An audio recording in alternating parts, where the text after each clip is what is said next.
Recently group AI ने internet पे तहलका मचा के रख दिया है। एक्शन हुआ क्या, एक्स प्लेटफॉर्म पे एक यूजर के 10 म्यूचुअल पूछे जाने पे इसने उसे अब्यूज करते हुए चिल कर रिप्लाई किया। इसके बाद से तो जितने बड़े बड़े मीडिया हाउसेस हैं या एक्स जो प्लेटफॉर्म पे यूजर्स हैं, उनका ये चहिता बन गया। आज सभी लोग ग्रुप एआई के बारे में बात कर रहे हैं जस्ट बिकॉज ऑफ इसका रिप्लाई की वजह से। इससे फैक्ट्स भी चेक किया जा रहा है, किसी पर्टिकुलर नेता के बारे में पूछा जा रहा है या फिर ये भी पूछा जा रहा है कि कौन चाटू बैठता करता है इंडिया के अंदर। इसे बताए हुए फैक्ट्स पे लोग 100% भरोसा भी कर रहे हैं। और आज इस वीडियो में यही क्लियर करने वाला हूँ कि इस एआई की मदद से आप अपनी डेली यूसेज में क्या मदद ले सकते हो। दूसरा ये कि ये जो गाली देकर बात कर रहा था यूजर से, ये क्यों कर रहा था, अब्यूसिव वे पे क्यों बात कर रहा था ये। और थर्ड, क्या ये जो ये फैक्ट्स बताता है ग्रुप एआई, क्या वो भरोसा करने लायक है या नहीं। एक चीज़ मैं क्लियरली मेंशन करना चाहता हूँ कि ये वीडियो काफ़ी इन्फॉर्मेटिव होने वाली है। और ये भी मैं चैलेंज कर सकता हूँ कि जिस डेट में ये वीडियो बना रहा हूँ, ग्रुप एआई पे इस तरह की वीडियो किसी ने नहीं बनाई। और इस वीडियो में मैं आपके सारे के सारे डाउट्स क्लियर कर दूंगा ग्रुप एआई से रिलेटेड। वैसे ग्रुप एआई पे मैंने 2 वीडियो पिछली बना चुका हूँ कि ग्रुप एआई कैसे आप यूज़ कर सकते हो। और ग्रुप एआई जो थर्ड मॉडल अभी रिसेंटली आया है, इससे पूरे अर्थ का सबसे स्मार्टेस्ट एआई कहा जा रहा है, उसको कैसे आप एक्सेस कर सकते हो या फिर उसकी हेल्प से आप क्या क्या चीज़ें आप कर सकते हो, मैंने उस वीडियो में बता रखा है, आप जाके चेकआउट कर सकते हो। आज की इस वीडियो में पहले हम बात करते हैं ग्रुप एआई 3 के एडवांटेजेस की। एडवांटेज की अगर बात की जाए ग्रुप एआई 3 मॉडल की, जो कि अभी रिसेंटली लॉन्च हुआ है, तो यहाँ पे हमें 3 मोड देखने को मिलते हैं: डीप सर्च, बिग ब्रेन और थिंक। इनकी मदद से ग्रुप एआई 3 इतना एडवांस बन पाया है। इन तीनों ही मोड्स की मदद से ये डीप सर्च कर पाता है। आप किसी भी टॉपिक पे आप इससे सर्च करना चाहते हो, ये डीपली वहाँ पे सर्च करता है, सारी इन्फॉर्मेशन आपको देता है। रीजनिंग कैपेबिलिटी इसकी बढ़ चुकी है थिंक फीचर की वजह से। और बिग ब्रेन की वजह से जितने भी आप गेम डेवलपमेंट वगैरह करना चाहते हो या डेटा एनालिसिस करना चाहते हो, वो भी काफ़ी ईजिली हो जाता है। अब बात करते हैं इसके पहली चीज़ पे, जो कि मैंने बोली थी, आप डेली लाइफ में इसका क्या यूज़ कर सकते हो। अगर आप एक वर्किंग प्रोफेशनल हो तो इसे ईमेल ड्राफ्ट करा सकते हो। इसे अपने डेटा की इमेज देकर से एनालिसिस करा सकते हो। मान लीजिए आपने किसी ग्राफ को अपने इसको दे दिया, तो वहाँ पे भी एनालिसिस करके आंसर्स दे देगा आपको। इसके अलावा आप कोई पीडीएफ यूज़ करते हो तो पीडीएफ भी अटैच करके उससे पूरी एनालिसिस करा सकते हो उस पीडीएफ की भी। तो एज ए वर्किंग प्रोफेशनल आप इसका बहुत अच्छे से यूज़ कर सकते हो। जैसे कि मैंने बताया, आप ईमेल ड्राफ्ट भी करा सकते हो। सब कुछ आपके डेली टू डेली लाइफ में जो होते हैं एक वर्किंग प्रोफेशनल को, वो चीज़ें करा सकते हो। इसके अलावा अगर आप शेयर मार्केट में वर्क करते हो तो इससे स्टॉक एनालिसिस करा सकते हो। इससे ब्रेकआउट्स वगैरह पूछ सकते हो कि कौन सा शेयर ने ब्रेकआउट किया है 45 डेज EMA का या 47 EMA का। तो ये भी चीज़ें आप ये करके दे देगा। या पास परफॉर्मेंस देखना चाहते हो निफ्टी की या सेंसेक्स की कि भाई पिछले 7 हफ्तों में क्या हुआ निफ्टी के अंदर या सेंसेक्स के अंदर, तो वो भी ये चीज़ करके दे देगा।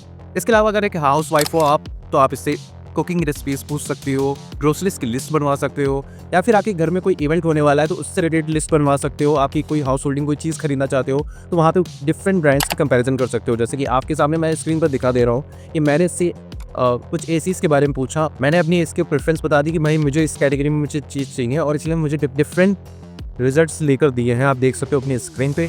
सो एज एट हाउस वाइफ भी आप इसकी काफ़ी मदद ले सकते हो। बाकी प्रोफेशनल तो ले ही सकते हो, मैंने बता दिया। अगर आप स्टूडेंट हो तब भी आपकी काफ़ी हेल्प कर सकता है। आप कोडिंग सीखना चाहते हो तो उसमें आपकी हेल्प कर सकता है, होमवर्क में आपकी हेल्प कर सकता है। हमारे टाइम पे तो ट्यूशन टीचर को लाना पड़ता था, तभी हम लोग होमवर्क कर पाते थे। ऐसे में जो आपके डिफिकल्ट मैथ्स प्रॉब्लम्स होते हैं उनको भी सॉल्व करके दे देगा स्टेप बाय स्टेप, जिससे कि आप चीज़ें करना आसानी से सीख जाओगे। किसी टॉपिक पे ऐसे लिखाना है या फिर कोई भी रिसर्च करनी है आपको, तो ग्रुप एआई की मदद से आप वो चीज़ कर सकते हो। तो ये तो थे कुछ डेली यूजेज जो मुझे लगे कि आप इससे कर सकते हो। इसके अलावा वेदर पूछना चाहते हो तो वेदर वगैरह भी पूछ सकते हो। अगर आप बहुत बोर हो रहे हो, इससे जोक वगैरह करने के लिए कहोगे तो वो भी बहुत ही अच्छे से कर देगा। और सबसे बेस्ट चीज़ होगी ग्रुप एआई के बारे में मैं बहुत बार बता चुका हूँ कि ये काफ़ी इंगेजिंग लैंग्वेज में बात करता है। सो आपके लिए परफेक्ट पूछना चाहते तो वो भी काफ़ी ईजी से बता देगा, जोक वगैरह भी आपसे अच्छे से कर लेगा।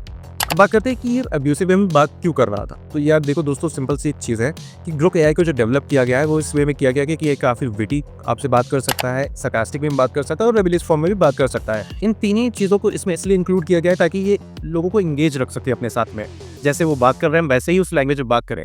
ये इसका एक बहुत ही बड़ा एक अच्छी चीज़ है, बिकॉज ऑफ जितने भी एआई मॉडल्स हैं वो सिंपल वे में आपको आंसर करते हैं और वो बहुत ही ज़्यादा बोरिंग होते हैं। जैसे चैट जीपीटी, क्लाउड है या फिर जेमिनी आप यूज़ करते हो, तो जो चीज़ आप पूछोगे उस लैंग्वेज में वो आपको बात करके दे देगा। एंड वो काफ़ी जो आंसर्स होते हैं बहुत ही बोरिंग होते हैं, मतलब आपने जो पूछा वही दे दिया। लेकिन इंगेजिंग और देने के लिए ग्रुप एआई को इस तरह से डिज़ाइन किया गया कि वो आपको विटी, सरकास्टिक और रिबेलियस वे में आपको आंसर कर सके। तो ऐसे में अगर ग्रुप एआई से आप सीधे अच्छे से बात करते हो तो सीधे आंसर कर देगा। लेकिन हाँ, अगर आप थोड़ा सा भी उससे प्रोवोक करोगे किसी चीज़ के लिए तो वो उल्टे आंसर्स देना स्टार्ट कर देगा या फिर अब्यूसिव वे में बात करना स्टार्ट कर देगा अगर आप उसे अब्यूज़ करते हो तो। जैसे कि आप देख सकते हो, मैंने आपको एग्जाम्पल अभी दिखाया था, मैंने एसएससी बारे में पूछा, उसने बहुत अच्छे से बताया। लेकिन मैंने ज़रा सा उसे छेड़ कर मैंने उसे हल्का सा उसे अब्यूसिव वे में बात की तो उसका आंसर जो था वो भी अब्यूसिव वे में था। यहाँ तक कि आप सरप्राइज हो जाओगे, मैंने उसे चैट जीपीटी के साथ कंपेयर किया तो उसने उस चीज़ को फील किया कि मुझे यह कंपेयर किया जा रहा है चैट जीपीटी के साथ, तो मैं उससे एक नंबर आगे बढ़ जाऊँ। तो उसने कहा कि भाई चैट जीपीटी को पता है मेरे को उससे ज़्यादा गंदी गाली आती है और उसने लिख कर देती। तो आप देख सकते हो कि कितना ज़्यादा इंगेजिंग है ये एआई। ऐसे में अगर आपको इसका अब्यूसिव नेचर नहीं पसंद है तो आप रिस्पेक्टफुली बात करो, ये रिस्पेक्टफुली बात करेगा। एक सिंपल सी चीज़ समझ लो यार, देखो यार, ये एक एआई है, यानी कि आर्टिफिशियल इंटेलिजेंस एक मशीन है। अगर इसके पास कोई दिल नहीं है जो आपको टारगेट करे कि आपको जानबूझकर वो गाली दे रहा है, आप जैसे बात करोगे वो वैसे ही बात करेगा। रिस्पेक्टफुली बात करते हो, रिस्पेक्टफुली में वो आपको आंसर करेगा। अब्यूसिव वे में अगर आप उससे क्वेश्चन रखते हो तो अब्यूसिव वे में आपको आंसर मिलेगा। इसके अलावा कई बार ये जोक ऐसे कर देता है कि आपको हर्ट हो सकते हो, लेकिन हर्ट होने की कोई ज़रूरत नहीं है, इसका ये नेचर ही है। जैसे मैंने इससे एक बार एक जोक पूछने के लिए बोला तो इसने बोला, क्या हुआ तेरी शक्ल देख के कोई हंस नहीं रहा है क्या?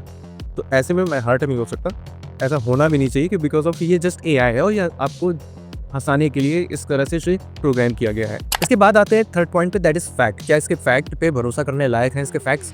तो मैं कहूँगा 90% हाँ, लेकिन 10% नहीं। बिकॉज ऑफ ग्रोक एआई को ट्रेन किया गया है एक्स प्लेटफॉर्म पे, जो पहले ट्विटर के नाम से जाना जाता था, उसके डेटाबेस पे से ट्रेन किया गया है। अब ऐसे में जब भी आप कोई इससे फैक्ट पूछते हो या इन्फॉर्मेशन पाना चाहते हो तो ये पहले तो इंटरनेट से सारे जो वेब पेजेस हैं वहाँ से ये इन्फॉर्मेशन लेकर आते हैं और फिर एक्स अकाउंट और फिर एक्स प्लेटफॉर्म पे जो इन्फॉर्मेशन अवेलेबल है उस क्वेरी की, वहाँ से ये इन्फॉर्मेशन लेकर आता है और फैक्ट आपके सामने पेश करता है। अब आपको एक चीज़ पता होनी चाहिए, इंटरनेट पे जितनी भी इन्फॉर्मेशन है वो हमेशा 100% सही नहीं होती है। और ऐसे में ग्रोक एआई जो कि इंटरनेट और एक्स प्लेटफॉर्म दोनों के डेटा सेट्स को खंगाल कर आपके सामने पेश करता है, तो नॉर्मल सी बात है वहाँ पर आपके फैक्ट्स जो होते हैं 100% सही नहीं होते हैं।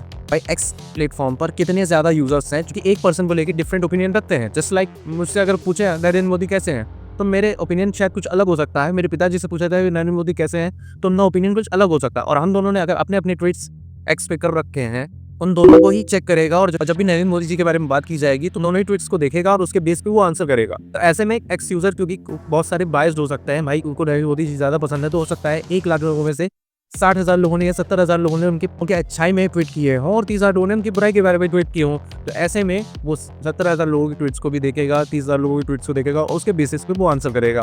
तो कहने का मतलब ये है कि एआई यहाँ पर जो आप फैक्ट्स पूछते हो वो खुद से नहीं बताता, बल्कि आपके डेटा सेट्स को ही देखकर आपको आंसर करता है। ऐसे में किसी पर्टिकुलर नेता या किसी पर्टिकुलर इंडिविजुअल को लेकर वो बायस्ड आंसर्स भी कर सकता है। तो ऐसे में फैक्ट हमेशा इसके 100% श्योर नहीं होते हैं, ये आप भी समझिए। और यहाँ पर जब भी आपके सामने कोई फैक्ट रखता है तो उसे डबल चेक करिए किसी सामने फिर पेश करने के लिए। यहाँ पे एक चैनल का कह देना चाहता हूँ, मैं किसी पर्टिकुलर नेता के खिलाफ में नहीं हूँ। जवाहरलाल नेहरू जी के बारे में भी कई लोगों ने इससे पूछा, इससे नरेंद्र मोदी जी के बारे में कई लोगों ने पूछा, और यहाँ तक कि क्वेश्चन पूछा गया कि चाटुकारिता कौन करता है। ऐसे कई सारे क्वेश्चंस आए जिसमें अर्नब गोस्वामी वगैरह नाम लिए हैं। मैं पहले ही कह देना चाहता हूँ ये फैक्ट्स सही नहीं हो सकते और पर्सनल मैं इन लोगों को टारगेट नहीं कर रहा हूँ, मैं जस्ट एग्जाम्पल आपको बता रहा हूँ। इसके अलावा भी ग्रुप एआई के बारे में बहुत सारी गलत चीज़ें फैली हुई हैं, जैसे कि बहुत सारे यूट्यूबर्स बिना इसे पूरी तरह से चेक किए हुए इसके बारे में वीडियो बना रहे हैं कि भाई देखो ये बोला जा रहा है कि बहुत बड़ा स्मार्ट एआई है, लेकिन ये सिंपल से मैथ के क्वेश्चन सॉल्व नहीं कर पा रहा है, लेकिन वो इसके नॉर्मल मोड में करके देते हैं। मैं अपनी वीडियो में बता चुका हूँ कि अगर आप मैथ्स, रीजनिंग या फिर कोडिंग जैसे प्रॉब्लम्स को सॉल्व कराना चाहते हो तो इसका थिंक ऑप्शन जो होता है उसको ऑन करके तब आपको उसके क्वेश्चंस पूछने हैं। बाकी सारे यूट्यूबर्स ऐसा नहीं कर रहे हैं, जिसके बाद में ये गलत आंसर पेश कर रहा है तो वो उसको क्रिटिसाइज कर रहे हैं कि ये भाई देखो गलत है, सिंपल से मैथ्स प्रॉब्लम भी नहीं कर पा रहा है। जबकि मैंने बता रखा है कि इन तरह के प्रॉब्लम्स को सॉल्व कराने के लिए इसके थिंक फीचर को ऑन करना पड़ेगा। दोस्तों ये थी वीडियो, आई होप मैंने आपकी जितनी क्वेरीज थे उनको सॉल्व कर पाया हूँ। मैंने सारी चीज़ें कवर करने की कोशिश की हैं और ग्रोक एआई मुझे पर्सनली बहुत पसंद है इसके एंगेजिंग रिप्लाइज के लिए। सो आई होप मैं इस वीडियो के माध्यम से आपके जितने भी डाउट्स को क्लियर कर पाया हूँ। वीडियो अच्छी लगी हो तो लाइक कर दीजिएगा, शेयर कर दीजिएगा अपने दोस्तों के साथ, और इस तरह के अपने काम के वीडियोस के लिए सब्सक्राइब द चैनल।